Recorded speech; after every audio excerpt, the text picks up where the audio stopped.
Is it possible that the effort to win the referendum of the redistricting that Virginia is facing right now, hopefully that enough people are aware of that will show up and help make this decision a resounding no?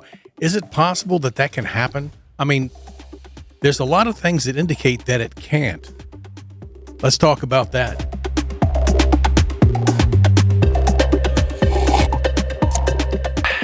So, as you know, if you're watching Tea Party podcasts like this one, like this sip of tea, you're aware that there's a very critical election coming up. One we had the chance to stop in the 15th Senate District. That didn't get any response whatsoever. So now it's going forward, and it can't be stopped except by the voters. And that is, will we redistrict and allow the legislature to let parties control things anytime they think it's necessary? Well, why would we think that's possible? Why would we think that after we saw Trump lose Virginia, after we saw the Winsome Sears effort, the Jason Miyares effort, the John Reed effort, not make any significant headway because about 1 million to 1.5 million people didn't show up as they had for Trump and for Youngkin? Why do we think this is going to be any different? I have an idea as to why. And it's based on really two things. Well, let me say it's based on three things. One is the early voting returns. Conservatives are resoundingly involved, way ahead of the Democrats. Is that because they're going to do mail-in cheating? I don't trust them. You don't trust them. They can't be trusted. What a state. We're looking at the 250th anniversary of the United States. Everything started in Virginia. Everything innovative, everything useful, everything I would argue actually sacred about the Republic started in this state, in the nearby areas around Richmond. And are they going to take it? Are they going to abuse it? Are they going to laugh in our face and put us into severe hardship for decades? If they had their way, they would. But there is three things that I think that merit some consideration. One is, like I said, the early voting turnout is highly in favor of engaged response. And that is with an RPV, Republican Party of Virginia, that is not doing so well and hasn't done so well. They've actually not done the best job they needed to have done to have equipped local units, to have equipped local regional areas with what they need to actually stand up and fight back. They don't have any money. Let's just say that. So how much money are you going to get? Is something going to come from the Republican National Committee? There's some talk about that. And yet people are showing up, and they're showing up and they're serious about it. And they're showing up for the no vote way ahead of the yes vote. So that's one. The second one is, as amazing as it may seem, there are Democrats who are not happy with this proposal. They realize the folly of this constant, aggravated back and forth. When we get in power, we're going to hurt you.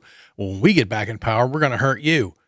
No one has time for that. That does not help anybody. The fact that the Democratic Party that's leading this state right now, their only focus is fighting Trump. What a stupid goal. Leaving the rest of us unrepresented and abused. People are aware of that, even some Democrats. All right, so there's some talk about that.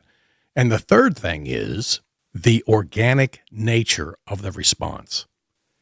Remember back when Youngkin won? Yeah, his campaign and his campaign effort claimed we had sophisticated modeling and we did this and that, right? All of that was BS. And that reference to BS is a hint as to the real answer to this problem. They thought they were clever.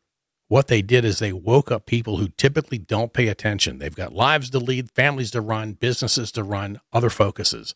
And when it turned out that McAuliffe let it slip that, parents don't have any right in their children's curriculum, he gave it away. That's why Youngkin won. That's why. Otherwise, it would have been a wash or a loss. Everyone knows that now. This is not contestable. So what's going on now? We see the same type of organic, I'll be damned, hell no response. Not just no, but hell no. This is, let's go find out exactly the emotional response. And I got to tell you, I'm going to show you a clip right now of a guy, I know him personally, maybe you might recognize him. He was asked a question that he wasn't prepared for, because the question was just the standard setup. Hey, are you excited about this?